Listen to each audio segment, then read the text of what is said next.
Née à Troyes en Champagne le 17 avril 1620, vendredi saint, Marguerite Bourgeois est la sixième d'une fratrie de 12 enfants.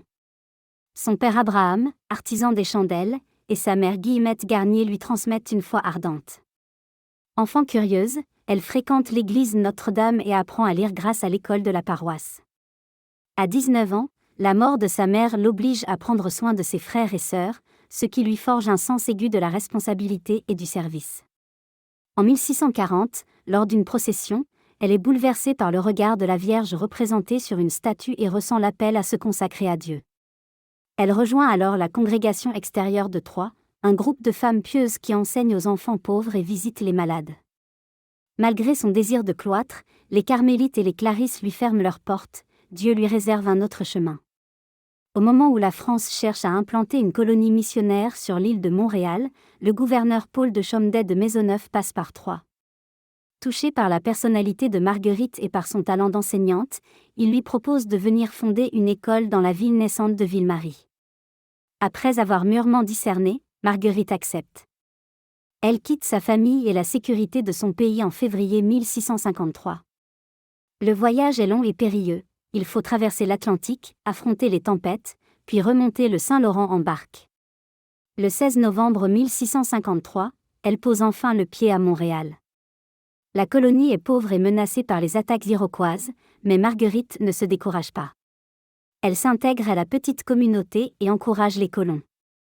Elle fait restaurer la croix sur le Mont-Royal, rappel de la dévotion de Maisonneuve, puis commence à accueillir les enfants des pionniers pour leur apprendre à lire, écrire et prier.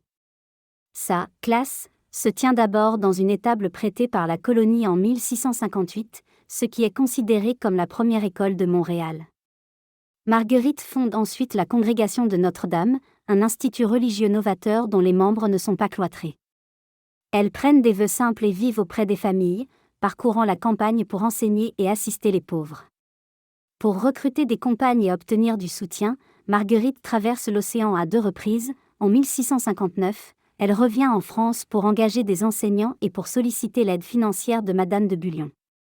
Elle revient avec 4 jeunes femmes, puis repart en 1670 pour convaincre les autorités ecclésiastiques de reconnaître son œuvre. En 1671, sa communauté obtient une charte civile et en 1676 l'approbation canonique de l'évêque de Québec. Ces constitutions sont finalement approuvées par l'Église en 1698. Marguerite, appelée « la mère de la colonie », dirige ses sœurs avec bonté et fermeté, elle insiste sur la simplicité, la pauvreté et le service. À 69 ans, elle marche jusqu'à Québec pour établir une nouvelle maison, preuve de son énergie infatigable. Elle fonde des écoles rurales, un atelier de couture, une crèche et même une formation professionnelle pour les jeunes filles autochtones et françaises. Au cours de sa vieillesse, Marguerite accepte de laisser la direction à une jeune sœur, mais elle continue d'enseigner l'Évangile par l'exemple. Elle réside dans la modeste maison de la communauté au pied du Mont-Royal. En décembre 1699, l'une de ses sœurs tombe gravement malade. Marguerite offre sa vie à Dieu pour sauver la jeune religieuse. Peu après, la sœur recouvre la santé tandis que Marguerite tombe elle-même malade.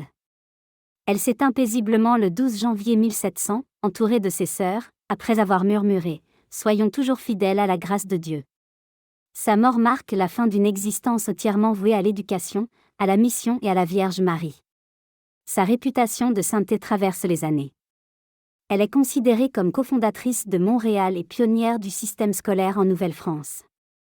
La Congrégation de Notre-Dame poursuit son œuvre au Canada, aux États-Unis et dans plusieurs pays, dédiée à l'éducation des jeunes et au soutien des démunis.